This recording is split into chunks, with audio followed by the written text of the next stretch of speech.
Hi, and welcome to my assessment 2 for pop culture.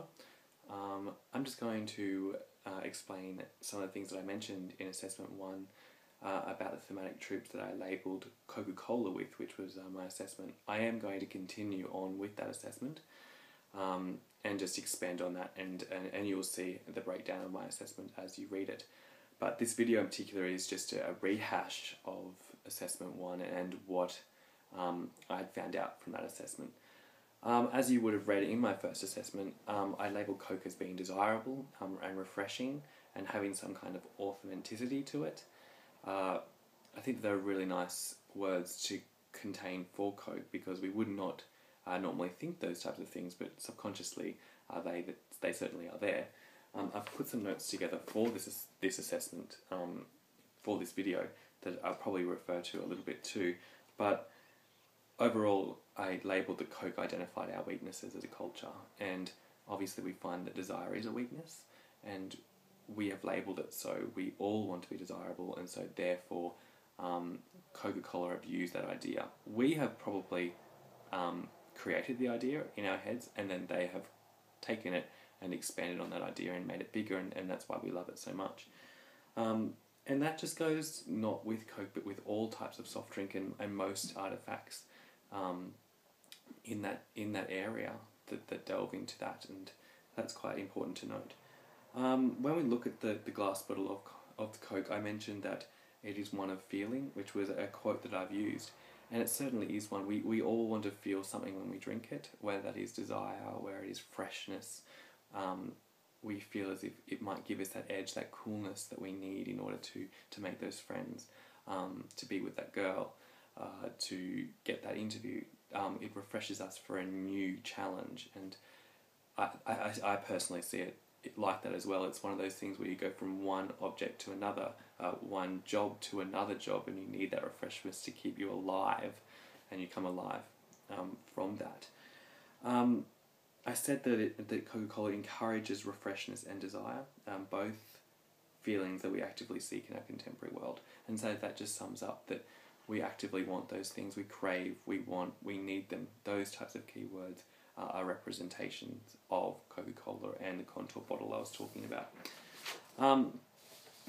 So essentially from those words I look then to this symbolism of idealism.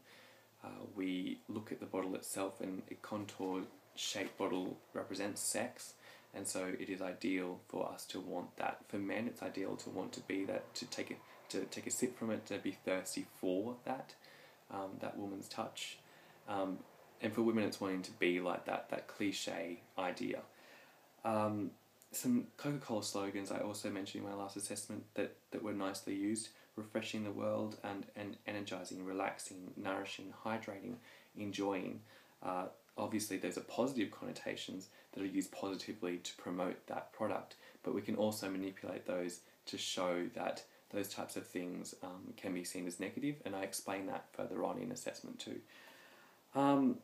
I should mention too that the Coca-Cola and the drinking of Coca-Cola has now become a social trend, and we obviously have to look at why that has happened.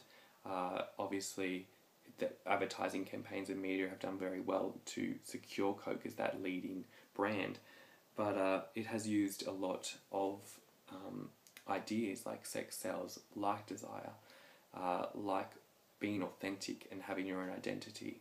And these are big concepts that we obviously talk about in lectures and talk about at school with our kids, but it's just beautiful to see that those types of things are within artifacts, within images, within actual objects. Further on, I've noted that obviously our society sees these things as important, valuable, ideal and desirable, and Guy says that, and that's obviously just a summary of what I've just said. We are also, as I said a little bit before this, are determined by social forces. So we determine the social forces that come to us as well, but they can determine us. So it's a catch-22 situation, and it's interesting because we as a culture seem to want to be socially forced into something. We want direction, but at the same time we want to make our own direction as well. And Coca-Cola has used both of those ideas. The bottle symbolises and has created this social trend, but we also, put ourselves within a social trend.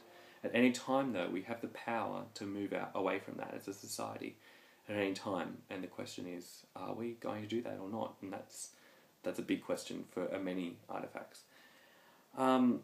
Within Coca-Cola, I also mentioned that we are quite shallow and superficial. Those are labels that I've placed on to the contour bottle, purposely because sex does sell, and sex is quite superficial in the way that we see someone physically, and the bottle itself represents that physicalization. Its architecture is designed for that, so I labelled it like that. Also, it being a youthful culture, and particularly in educational institutions, we see Coke as happy, as social networking, as enjoying ourselves, and most of the ads use youth to show those types of things that we actually enjoy. They've brought over into Coca-Cola to be part of that culture. I mentioned that it is also, they've created their own culture, but it's worth to note too that it is a part of our culture. We bring it in to be a part of how we live our lives, and obviously Facebook is a very big thing and how we connect via those people, but that's one part of how we live, and obviously a Coke per day is another. Furthermore, if I just get my page, I talk a little bit more about consuming, and in consuming Coke, we consume dress, we consume music, we consume food, obviously, and we consume a lot of things in our culture, and that's just one of the things that, not just consuming literally, but consuming with our minds, and consuming everything that we see and then breaking it up within our brain as to what's important. We are over-analysers of our generation, particularly Generation Y, and so therefore we try and deal with what's there and what shapes our society and what's physically there in our intellectual landscape and our physical landscape. We take that and we use that. Coca-Cola, the contour bottle, is a part of that, and they've used that consumption and used the types of things that we want, and they've used style, they've used music, they've used attitude, all those things, and created their advertising and created that bottle that we know what we will like. So I guess in the end, to finish, I just said that we desire stability, we desire wealth, partnerships, security, pleasure. Coke's mission then becomes very simple: to use these ideas that our culture deems important. It places its product within an arm's reach of desire, but it also is about creating desire within arm's reach.